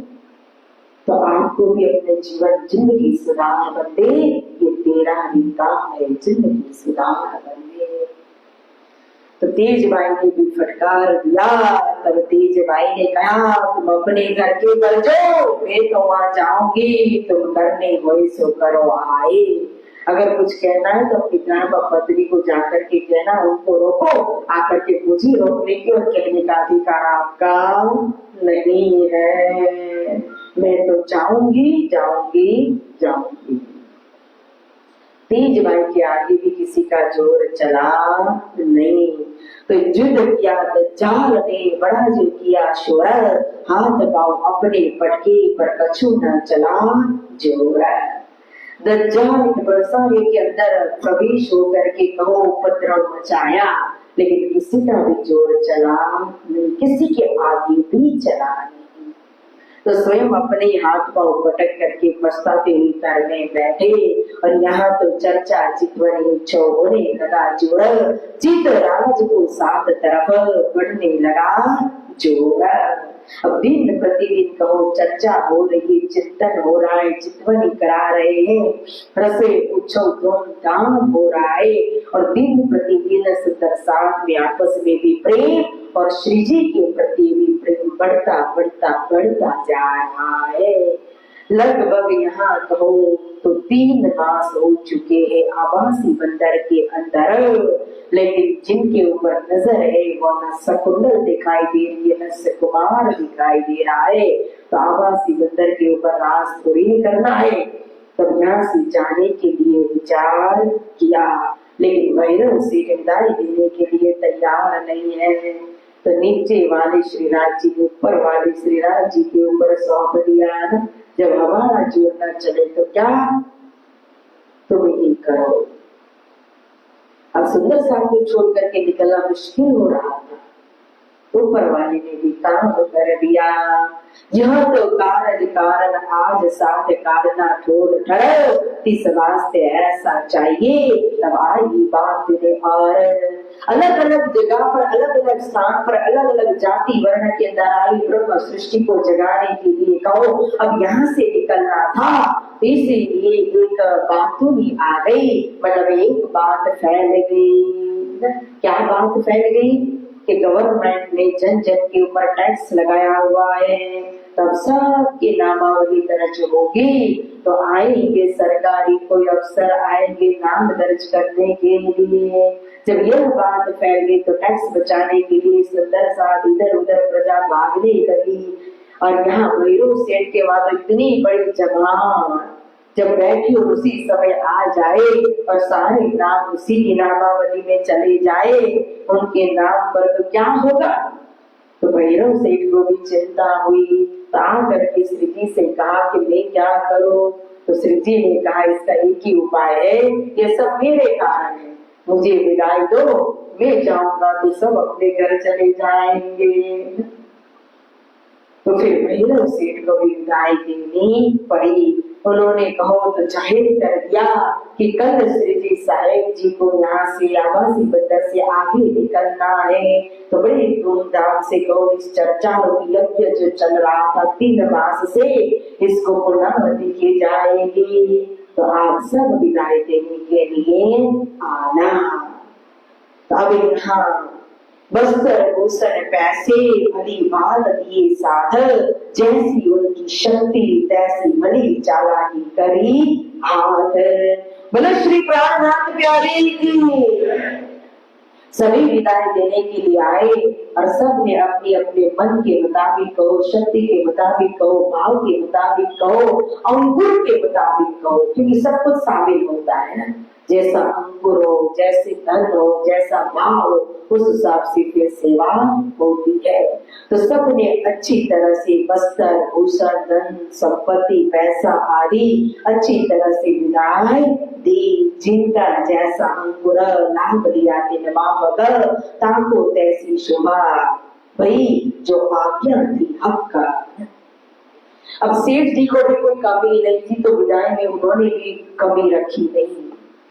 धर्म पत्नी जो थी सेठानी ने भी पूरा श्रृंगार बाईजीराज महारानी जी का किया और अपने हार, श्रृंगार, वस्त्र, भूषण सब कुछ दिया सेठानी ने। और सुंदर साथ ने भी कि हमें तो परम नाम 25 पक्ष रूपी खजाना दिया, अलौकिक धन दिया है, तो इसका बदला में हम क्या दे सकते हैं, लेकिन हमारे पास जो है मायावी धन संपत्ति वही हम देंगे। तो उन्होंने भी गौतम ने अंकुर मुताबिक सेवा की। अब सब विदाई देने के लिए आ गए। आवासी बंदर से कोक बंदर आए और कोक बंदर से फिर आ गए कहाँ, मस्कत बंदर से आवासी बंदर में आए थे। अब यहाँ से नाव में चलना है तो कोक बंदर नजदीक पड़ता है ना, तो कोक बंदर में गए और कोक बंदर से चढ़े तो नाव आप पहुंचा किस जगह पर, कहां से गए थे, ठट्ठा नगर से। तो फिर आ गई ठट्ठा नगर में। किसकी दुकान थी ठट्ठा नगर में, किनारा पर किसकी दुकान थी, बाबूजी भाई गए मस्कत बंदर, देवे माई की दुकान थी। 4 दिन यहाँ बैठे। नाथा जोशी को पता चला, तुरंत आ गया टुकड़ी माई जिंदादास अन्य 70 साथ को लेकर के श्री जी को अपने घर ले जाने के लिए। और बड़े वास्ते गास्ते कहो नाथा जोशी पधरावनी करता है। धन्य है इस ठट्ठा नगर की धरती को देखो। जागली पर्यटन के अंदर एक ही स्थान पर 3 बार आए श्री जी पधरावनी के ना, कहा नाथा जोशी के वहां ठट्ठा नगर के अंदर। ऐसे दिल्ली में बार बार आए, जाते थे फिर आते थे, जाते थे आते थे ना। एक दिल्ली एक स्थान था, लेकिन वो तो धारवां युद्ध था वहां। दिल्ली की धरती को क्या बना दिया था, धारवां। तो यहाँ अब फिर नाथा जोशी लेकर के जा रहे थे तो ठकुरी बाई आ गई बीच में कि अरे नाथा जोशी कितनी बार अपने घर को पवित्र करोगे, कभी हमें भी सेवा का मौका दो ना। तो नाथा जोशी ने कहा कोई बात नहीं, आपका भाव है तो आप बदनामी कीजिए। तो ठकुरी बाई ले गए अपने घर, सेवा करने लगी। पात्र लाने से थोड़ी काम होगा, अब लग गए सब प्रबंध करने के लिए। तो सुंदर साथ भी लग गए, क्योंकि ठकुरी बाई की धनी थोड़ी है, उनके घर में है तो क्या हो गया, धनी तो हम सबके हैं। तो सभी सुंदर साथ अब दौड़ धूप करने लगे, सब दर्शन के लिए आने लगे। बाजार से सामान, तरकारी आदि जो कुछ चाहिए सब सजाने लगे। और यहाँ रसोई उत्सव होने लगा, चर्चा होने लगी। रसोई करके फिर श्री राज जी को आरोप आते हैं, फिर चर्चा करने के लिए बैठे। तो श्री जी ने चर्चा की, मन बड़े सब साथ के सुनते यह बितकर, जानी निज नाम की देखी सबों पर गुजर। श्री जी ने मस्कत बंदर की वितक बताई, आवासी बंदर की वितक बताई। सुन करके ठट्ठा नगर के सुंदर साथ का दिल बड़ा प्रसन्न हो गया। इस तरह से जागनी लीला हो रही है। हमें जो धाम धनी ने परम धाम की राह, जो संप्रदाय, जो सिद्धांत, जो मार्ग दिया है, सबसे उज्जवल है, श्रेष्ठ है, गौरव अनुभव करने लगे। अब यहाँ विक्रम संवत पहुंच गया 1728 और वैशाख के मास में तीसरी वक्त आए बटर के सुंदर साथ जो पास में थे, उन सुंदर साथ की जागनी बाकी थी, उसी के लिए फिर से तीसरी बार आना पड़ा था। तो वो सुंदर साथ की कई नामावली है। सभी सुंदर साथ आए, 70 सुंदर साथ 70 जो आ करके कहो तो धर्म में समर्पित हुई। यह इन सात सब बटुत के इन बई राज की चर्चा चोर, पर देख के दज्जाल ने हित किया जो बड़ा शोर। अब जहाँ जाए वहाँ चर्चा तो चलावे तुरंत, यहाँ कट्ठा नगर में फिर से चर्चा होने लगी, सब आने लगे तो फिर दज्जाल शोर मचाने लगा, लेकिन कुछ भी उसका जोर चला नहीं। अब एक चिट्ठी लिख करके भेज दी नौतनपुरी धाम गादीपति बिहारी जी महाराज को। उसके अंदर जो जो जागनी हुई जागनी ला का वर्णन करके चिट्ठी भेज दी। चिट्ठी लेकर के गए कौन? ठट्ठा नगर से। कौन लेकर के जाता है?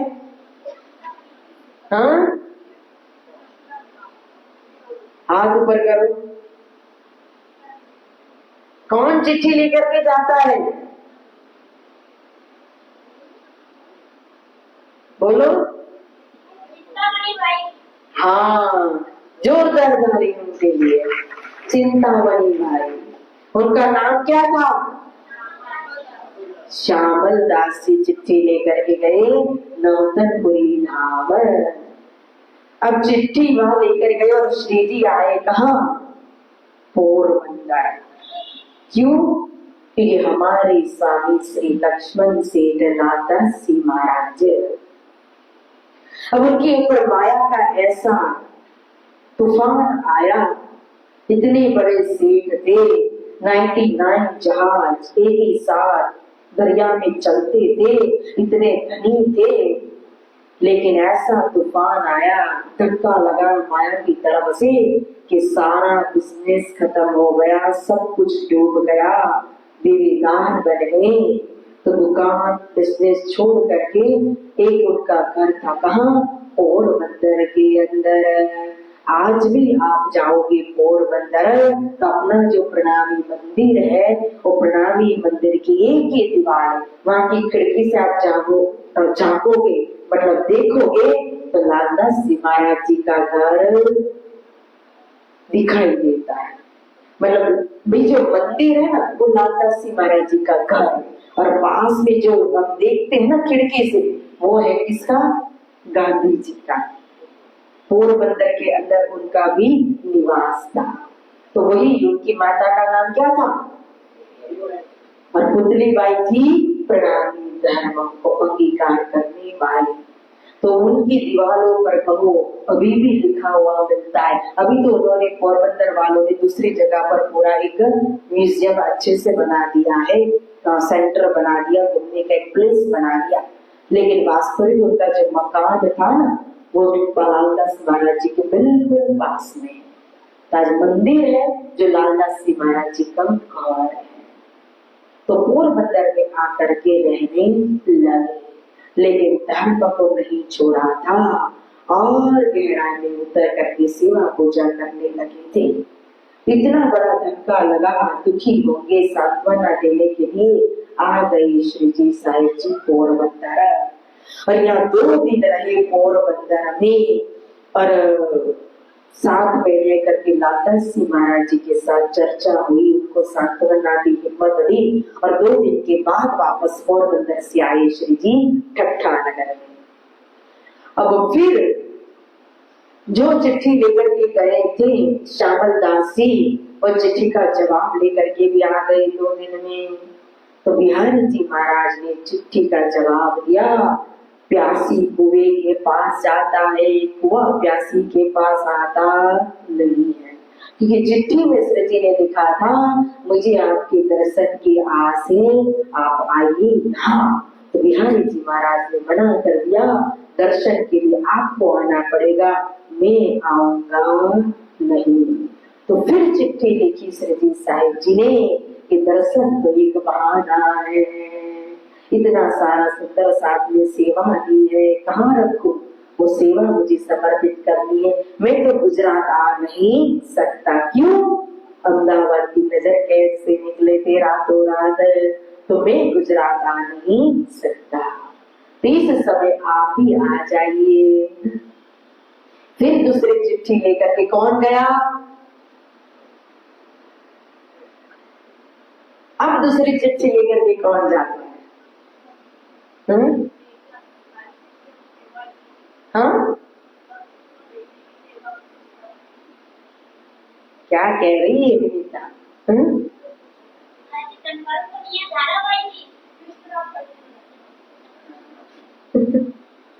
धारावाहिक तो भी आए नहीं है, या विश्वनाथ जी भाई जाते चिट्ठी लेकर के। और फिर जैसी चिट्ठी पहुंची, गादीपति ने पढ़ा, कहा कि मैं आ रहा हूँ प्रबंध कीजिए। तो ठट्ठा नगर से विदाई ले रहे, तीसरी वक्त आए तो कितना रहे? 1 मास रहे फिर ठट्ठा नगर में। अब विदाई देने के लिए स्वयं यहाँ से ठट्ठा नगर के मना कर रहे थे, लेकिन कहा गादीपति आ रहे, कहाँ आएंगे?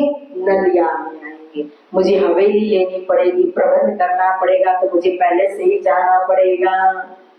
तो फिर विदाई दी और अब यहाँ ठट्ठा नगर से आ गए नलिया बंदर। और ये श्री साहिब जी चले ठट्ठे से नली आए पहुंचे। धारा ने यह बात सुनी नदी आई पहुंचा नायके। अब धारावाहिक जो खंबालिया के सुंदर सा सदगुरु महाराज जी के शिष्य थे, वो बड़े दुखी थे, परेशान थे।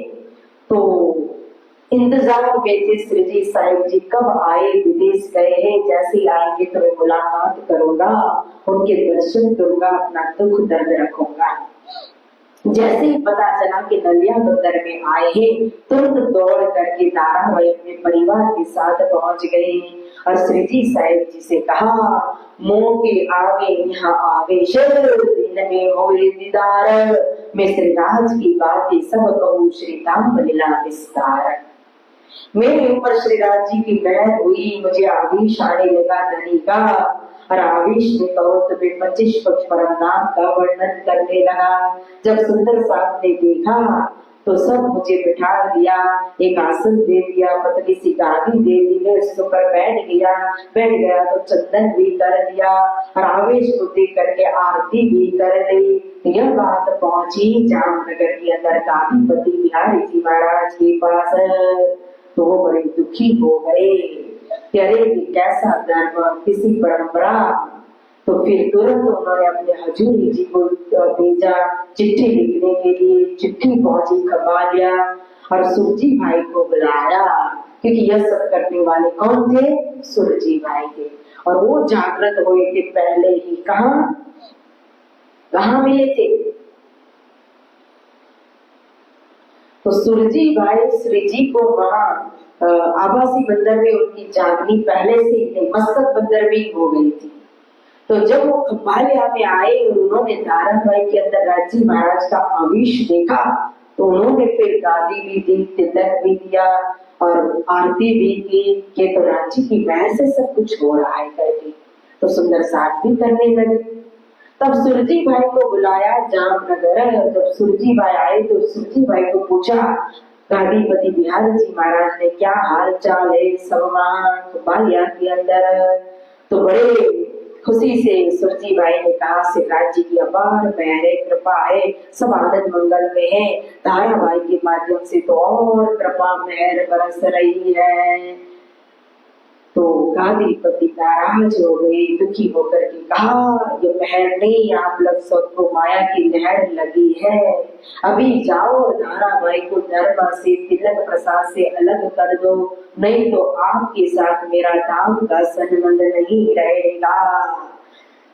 मेरा नाता श्री धाम का क्यों कर तोड़ तुम कबीला न रखी धारा का, न छोड़े तुम्हारे करब।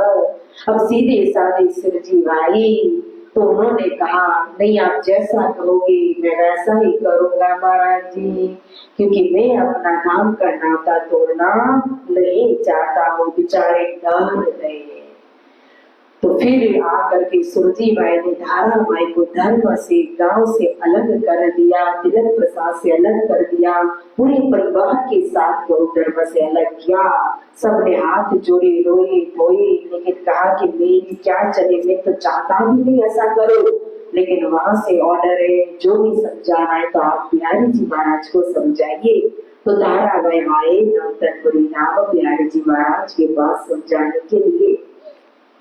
अब बिहारी जी महाराज के पास रो रहे, 2-4 दिन रहे, उपवास भी किया, समझाया, लेकिन बिहारी जी महाराज एक के दो हुए नहीं, माना नहीं।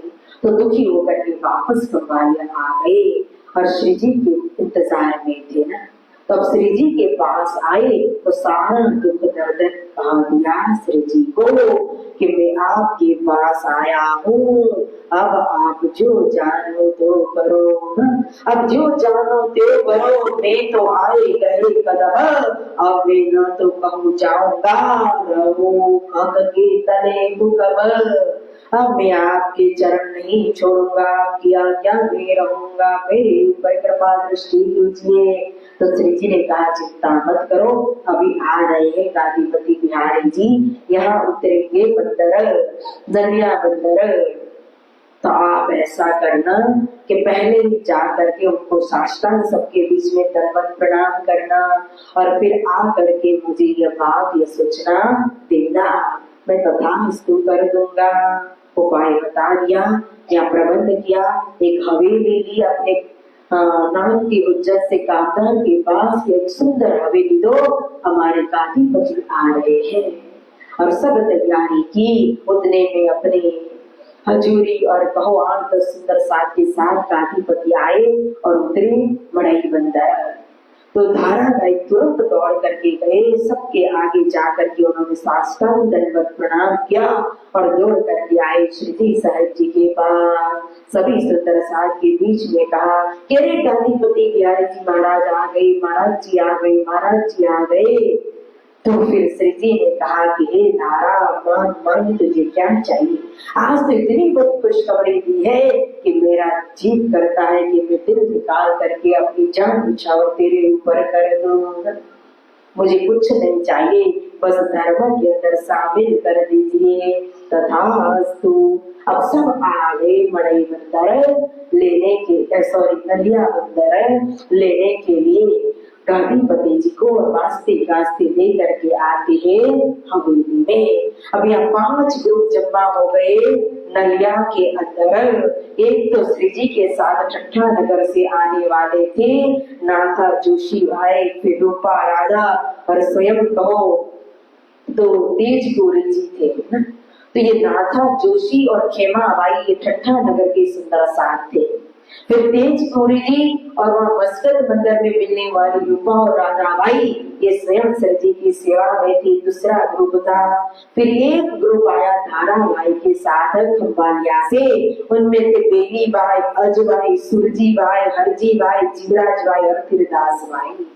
और इस समय श्री जी के दर्शन के लिए आते सूरत से सुंदर साधु, जिसमें थे वल्लभ जी, धन जी, सुंदर बाई, रतन बाई, बटा बाई, आकिल खान और भगवान बाई। और एक आया ग्रुप जामनगर से बिहारी जी महाराज के साथ आने वाले थे संग जी, अखई, लाला और हरवक्षर। तो रूपा राधा बाई जी एकांत बैठाया तिनको, सिखापत देने लगी, करो सेवा इन बखत।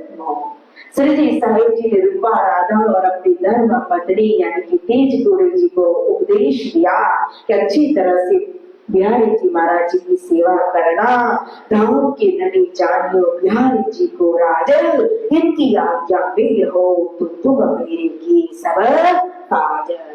जरा सा भी इधर उधर सेवा में नहीं होना चाहिए, स्वभाव तो जानते हो दुखी नहीं होना चाहिए, उनकी सेवा करोगे तो मैंने समझ लिया मेरी ही सेवा हो गई। इस तरह से अब यहाँ नलिया बंदर के अंदर बैठे हवेली के अंदर और अपनी जो बीतक श्री जी करने लगे, बिहारी जी सारी सुनी हंसने लगे विनोदने। नलिया बंदर के अंदर रसोई उत्सव चर्चा होने लगी, सुंदर सा चर्चा सुनकर के अंग में उमंग समाता नहीं है। एक दिन कहो मौका मिला, बिहारी जी महाराज बहुत खुश थे, प्रसन्न थे, तो श्री जी साहिब जी बातचीत करने लगे, अपनी सारी तक जहाँ जहाँ जागनी हुई, जो जो कार्य हुआ सब बताने लगे। तो मंद मंद हंसने लगे बिहारी जी महाराज, देखो श्री महाराज अपनी बड़ाई कर रहे हैं। फिर श्री जी साहिब जी की चर्चा होने लगी, जोरा भाव दिखाओ वचन गए, चित माया से देवे मरोड़ा। जब श्री जी साहिब जी चर्चा करते थे तो ऐसी चर्चा, ऐसा चर्चा का पूर्ण छुटता था कि उस चर्चा के माध्यम से कहो तो सबके मन को मरोड़ करके काम में लगा देते थे। धनी के चरणों में सुरता लग जाती थी। एक थोड़ी एकांत में करने लगे मसलह, बिहारी जो सिर जी क्या करना आई साइदा। फिर एक दिन एकांत में विचार विमर्श करने लगे श्री जी साहिब जी गादीपति बिहारी जी महाराज के साथ कि अब हमें अपने इस धर्म को आगे फैलाने के लिए, प्रचार प्रसार जागृति दिलाने के लिए क्या करना चाहिए।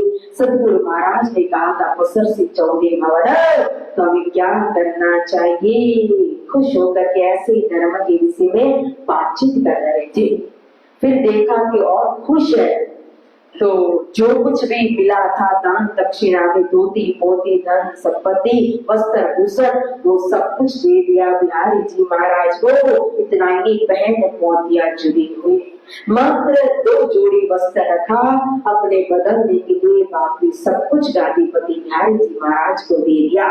और श्री बाईजी के भूषण और वस्त्र सिंगार सब आगे रखा, चांद के नली निर्धार। सतगुरु महाराज प्रत्यक्ष मान करके बाईजीराज महारानी ने भी अपना श्रृंगार जो कुछ भी सेठानी ने दिया था आया था सब कुछ दे करके बदलने के लिए 2 जोड़ी रखा। और फिर अब धारा के लिए अर्जी की श्री जी साहिब जी ने कि बहुत दुखी है और ये धारा भाई इन्होंने आपके आने की खुशखबरी दी थी, तो मैंने प्रसन्न होकर के उनको वरदान मांगने के लिए कहा। उन्होंने कहा कि मुझे धर्म में शामिल कर दो, तो मैं वचन हारा हूँ, अब मेरे वचन की लाज रखिए, इनको धर्म में शामिल कर दीजिए। तो यहाँ को बहुत दुख हो माही ग्रहो न याकी कबो बाई, मेटन यानी चाहो हमें ताते तेरी कदमों तुम्हें। बिहारी जी कहते हैं कि मैं सबकी बाह पकड़ सकता हूँ 14 लोग में, लेकिन धारे की नहीं। इसने तो मेरे स्थान को लेना चाहे, गादीपति बनने की कोशिश की, गादी पर बैठ गया। हमें धर्म की क्या मर्यादा रहेगी, ये तो शूद्र जाति का धर्म माना जाएगा। मैं इससे बड़ा दुखी हूँ। वही सरे की माहे जो साथ आपको आपने धरिए रोशन।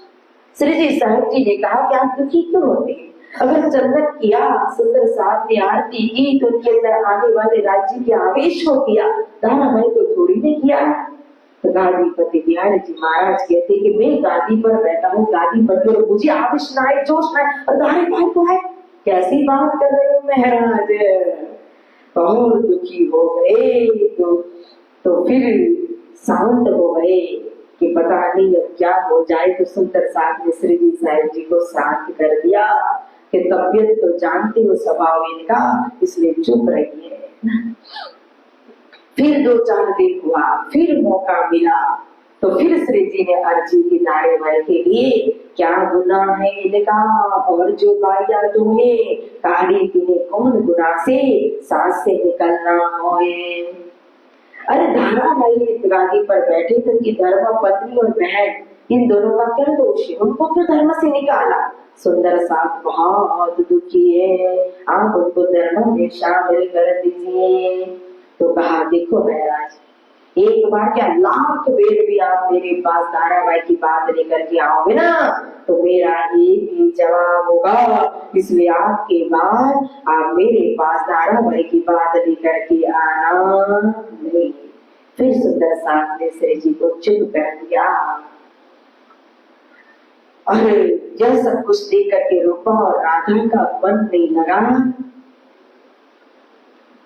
बिहारी जी महाराज जी की सेवा में। तो रूपा ने तो सेवा ही छोड़ दी। तो बिहारी जी को लगा आजकल रूपा दिखाई देती नहीं है। देख दूर चर्चा रोशनी, वही बिहारी जी को दिल में शकल, ये तहकीक मसनद मेरी लेगा, ये बात बड़ी गुजरा कर। और जब बिहारी जी महाराज चर्चा करते तो कोई सुंदर साथ बैठने के लिए तैयार नहीं, जबरदस्ती चाहते। जैसे श्री साहिब जी जयकारा लगाते हैं, कृष्ण कन्हैया लाल की, सतगुरु महाराज की, सभी सुंदर साथ जहाँ जहाँ होते कोने कोने से आकर के बैठ जाते चर्चा सुनने के लिए। फिर चर्चा में श्री साहिब जी के स्वरूप के ऊपर जो आवेश, जोश, खामी, जो घोर देखा, डर गई बिहारी जी महाराज कि जरूर अब जी महाराज मेरी गाड़ी छीन लेंगे। चिंता होने लगी उनको गाड़ी की। फिर एक दिन एकांत में बिहारी जी प्रसन्न थे, खुश देखा, मूड में देखा तो बातचीत करने लगे धर्म के विषय में, कभी धर्मों को आगे बढ़ाने के लिए क्या करना चाहिए, सुंदर साथ को ढूंढ करके निकालना है शाकुंतल कुमार को। तब श्री बिहारी जी गया, ये राम नहीं इस्लाम, इस तरह से गांव गांव सर सर भटकना ये हमारा धर्म नहीं है। पिताजी कहीं गए, सदगुरु महाराज जामनगर छोड़ करके कहीं गए। मैं कहता हूँ मेरी मानो, हल्लार में नहीं तो करो चाकरी कच्छ में। आप हल्लार देश जामनगर आ नहीं सकते हो, मंत्री पद ले नहीं सकते हो, कच्छ में चलेगा, वहां जाकर के नौकरी ले लेना, कमाना, भेज देना जामनगर। मैं बैठे बैठे आराम से संचालन करूंगा, आप चिंता मत करो। तब श्री जी ने कहा, मोको श्री देवचंद्र जी कही निद तीन से मेरे दिल में आई वतन की जागृत बुद्ध। हे महाराज जी, आप क्या कह रहे हो? जो सदगुरु महाराज ने मुझे जो नींद दी है, परम धाम की जो तारतम जागृत बुद्धि जो दिया है, ये धन जो दिया है, संपत्ति जो दी है ना, इससे तो मैं एक इसे राजा कच्छ का क्या, ऐसे हजारों राजाओं को आपके चरण में ला करके रख सकता हूँ सेवा में। और आप ऐसी बात कर रहे हो, यह जो इष्ट फिर के चले, यह मूल बिना विस्तार, अपनी अखंड वस्तु श्री राम की खड़े सिर पर धनी निर्धार। ये देखो, ये संप्रदाय वाले जिनका न मूल है, जिनका न कोई फल है, एक आकाश बेली की तरफ फिर भी अपने धर्म का प्रचार प्रसार कर रहे, जबकि हमारे धर्म का मूल भी है, फल भी है, तो फिर हम क्यों न बाहर निकले, क्यों धर्म का प्रचार प्रसार करें? फिर हमारे पास तो धाम की बुद्धि है और सिर पर सही धाम धनी करे। और तुम दिल में कछुए सब कुछ न राखो लगा, हम तुम्हें बैठाए अठारी पर, तले हम रहे खबरदार। फिर आपको चर्चा की चिंता हो रही है तो वो भी मत करो, क्योंकि मैं आपको अटारी के ऊपर मतलब कि ऊंचे आसन पर विराजमान करूंगा, नीचे में स्वयं सेवक के रूप में सावधान रहूंगा। जो भी आए प्रश्न लेकर के उनके साथ चर्चा करने की जिम्मेदारी मेरी रहेगी, इसलिए आप चिंता मत करो। चर्चा सबको हम करे, सबको देवे जवाब, जब श्री धाम के योग्य भय सहित आवे लेने सवाब। जब धाम को योग्य बनेंगे तब आपके पास भेज देंगे, आप मात्र कंठी बांध देना। सकुंडल सकुमार वास्ते आपन बिलदिक से वायरल, श्री देवचंद्र जी का प्रकाश करे सब में जाहिर। हमेशा कुंडल सुकुमार को ढूंढने के लिए जाना पड़ेगा। सदगुरु महाराज जी का भविष्य था, वेदा करोबार 12,24,000 साथ में अनंत जीवों की जिम्मेदारी दी है। तब बिहारी जी ने कहा, मेरा निकलना क्यों है, मेरे संग रंगबाई करी है, बड़ी भोजन सोए। बोला श्री सदगुरु महाराज जी की। कोई अब बहाना नहीं मिला, क्योंकि सारी जिम्मेदारी श्री महराज जी ने अपने सिर पर ले ली। अब कोई बहाना नहीं, तो क्या कहा, आप तो चल सकते हो लेकिन मैं कैसे चलूं, मेरे साथ रंगबाई बड़ी बोझल है। रंगबाई कौन है?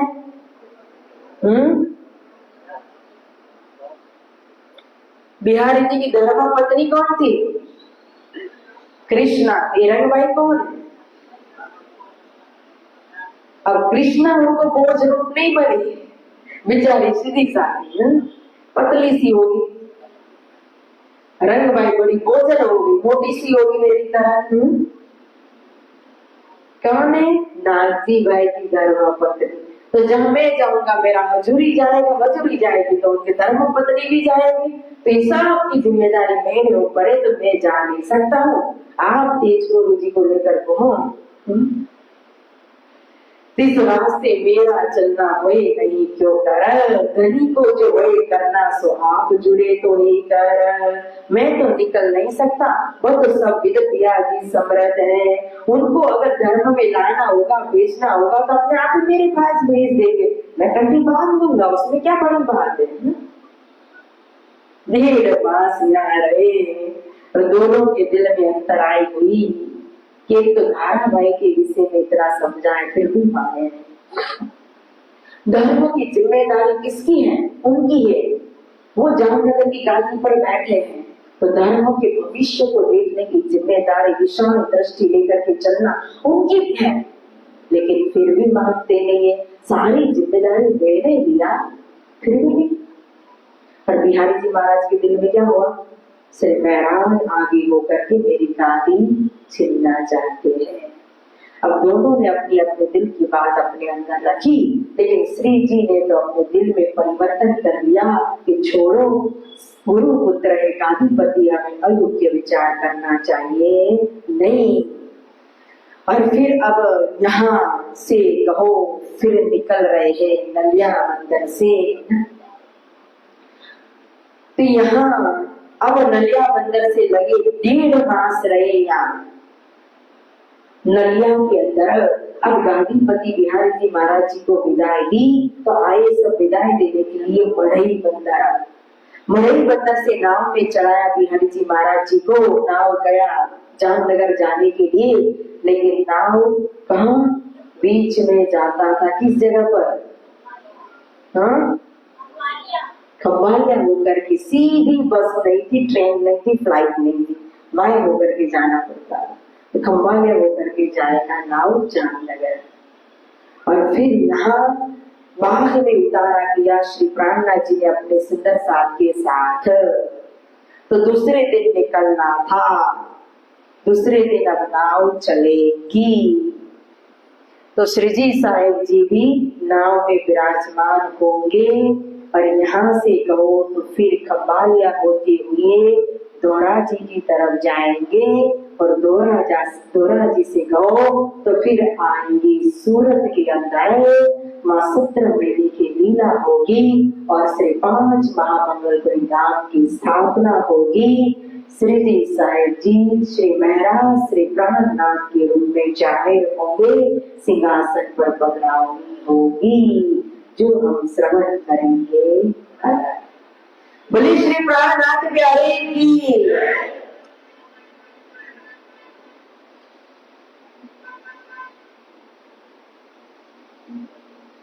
सो आय जुड़े क्यों ही कर, तिस वास्ते मेरा चलना, धोए नहीं क्यों कर,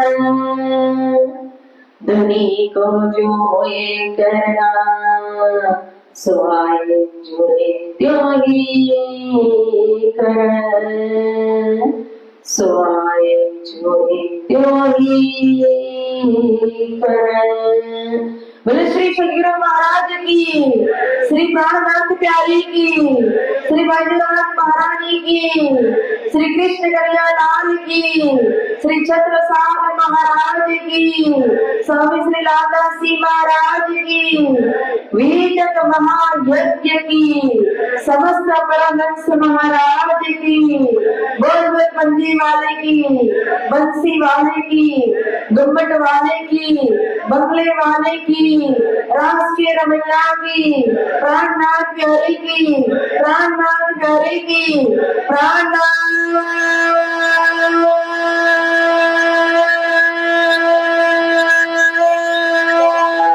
प्यारे की। बहुत बहुत धन्यवाद, प्रणाम जी।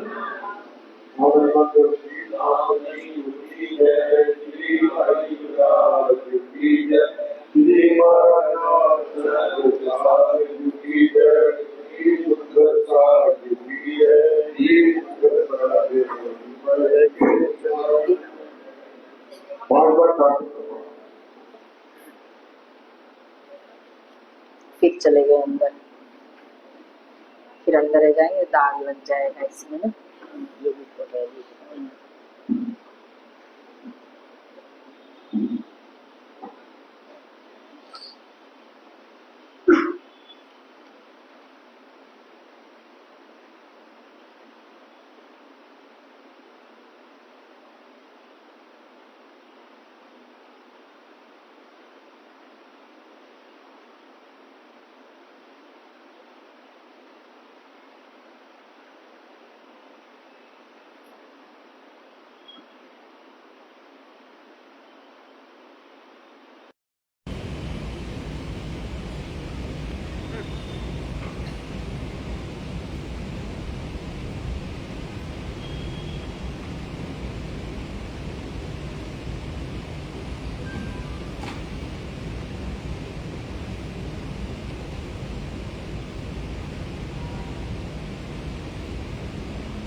नाथ प्यारे की जय। सदगुरु महाराज की जय।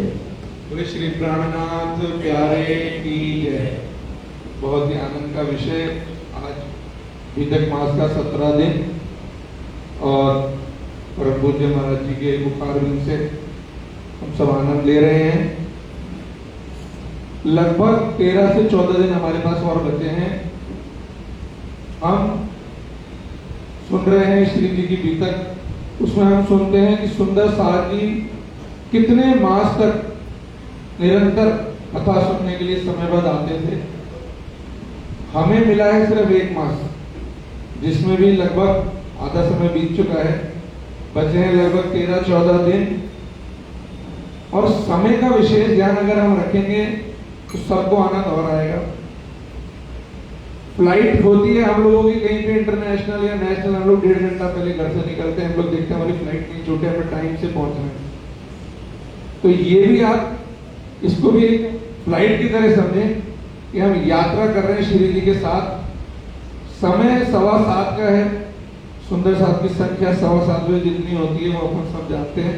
उसको बढ़ाने का प्रयास करें, समय से पहुंचे। मात्र 13 या 14 दिन बचे हैं, इसका पूरा आनंद लें। महाराज जी इतनी दूर से आए हैं हम लोगों के लिए कि हमें अपने मुखारबिंद से सब चर्चा सुना सके, तो हम भी उसका जितना आनंद लेंगे उतना हमारे लिए अच्छा है। बाकी जैसा सब सही समझे। बोले श्री प्राणनाथ प्यारे की जय। गुरु श्री प्राणनाथ प्यारे की जय। सदगुरु महाराज की जय। बीतक महायज्ञ की जय।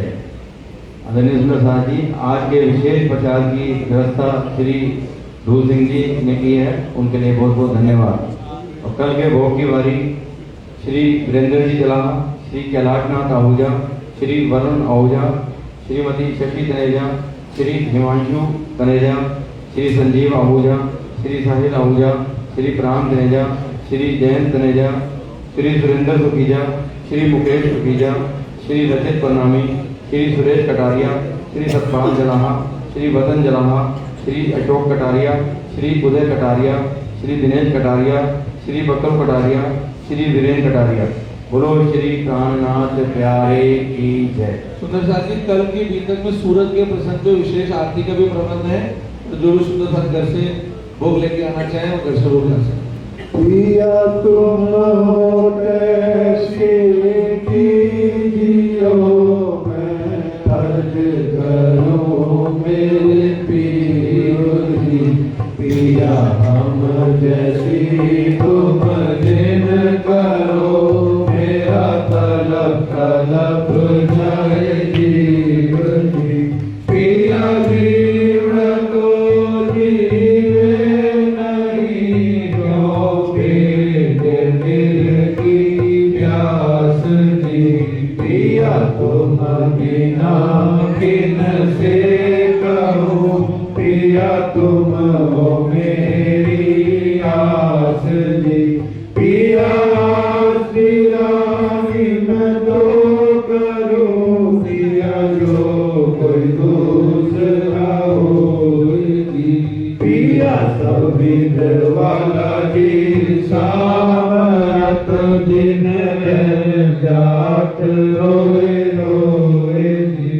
पिया जन्म आदि जो मैं होती, क्यों दे पुनी के कारण। पिया जब तुम आप दिखाओगे, तब देखोगे नैन नजर जी। ए भूखा पिया जी मेरी सुन के, अब ढील करो अब जिन जी। पिया पल पल खबर जो लीजियो, अर्ज करे दुल्हन जी। पिया रज में तो करी, जो पीछ पड़ी अंतर आएगी। क्यों अंतर आड़ी डाल के दुल्हानी जे कंठ लगाएगी। पिया कंठ सो कंठ लगाए के, पिया हंस विलास जी पिया भाई ने जाए सिंगावती धनी राखो चरणों के पास जी पिया तुम में दुल्हनी धनी हो न जानो बात जी पिया इश्क सो सेवा करो धनी सब अंगों साक्षात जी पिया सदा सुखदाता दाम धनी मैं क्या कहूँ क्या बात जी श्री महामती युगल किशोर पर बारी अंगना भले भले जात जी पिया सदा सुखदाता पार्वती मैं क्या कहूँ क्या बात जी श्री महामती युगल स्वरूप पर बारी अंगना भले भले जात जी पिया तुम होते सी कीजियो मैं अर्ज करूं मेरे पीर जी पिया हम जैसी तुम दिन करो मेरा तलब कलब जाए जी श्री प्राणनाथ भजले स्वामी प्राणनाथ भजले प्यारे प्राणनाथ भजले ब्रह्म सृष्टि के कारण ब्रह्म प्रिया के कारण सुंदर रूप धरे श्री प्राणनाथ भजले सच्चिदानंद हर मान पूर्ण ब्रह्म भरता प्यारे पूर्ण ब्रह्म भरता आचर प्रेम पुजारी आचर प्रेम पुजारी जो सृष्टि करता श्री प्राणनाथ भजले लीला तेरे जगाम अखंड की जो कोई गावे प्यारे जो कोई गावे गमन मिटावे जन्म मरण सुख जावे भुगते फल पावे श्री प्राणनाथ भजले पर सीता सब वाणी विद्युत ज्ञान करे प्यारे विद्युत ज्ञान करे श्री निज नाम का जपना तार नाम का जपना कारण सिद्ध करे रे प्राणनाथ भजले भगतन के दुख हरता कलयुग पाप करे प्यारे कलयुग पाप करे मैं हूँ पति के अभागी मैं अंगना स्वामी श्री कृपा करो हे प्राणनाथ भजले आपो कृपा के साथ कृपा करो स्वामी धनी दया करो स्वामी दाता मेहर करो स्वामी अपना दीन उबारो अपनी शरण लगाओ रात के स्वामी तेरे प्राणनाथ भजले आपो कृपा के साथ कृपा करो स्वामी धनी दया करो स्वामी दाता मेहर करो स्वामी अपना साथ उबारो अपनी शरण लगाओ दात तेरा स्वामी तेरे प्राणनाथ भजले श्री प्राणनाथ भजले स्वामी प्राणनाथ भजले प्यारे प्राणनाथ भजले जगदीशी के कारण सुंदर साथ के कारण सुंदर रूप धरे श्री प्राणनाथ भजले बोलो श्री प्राणनाथ प्यारे की जय धाम के धनी की जय श्री भाई महारानी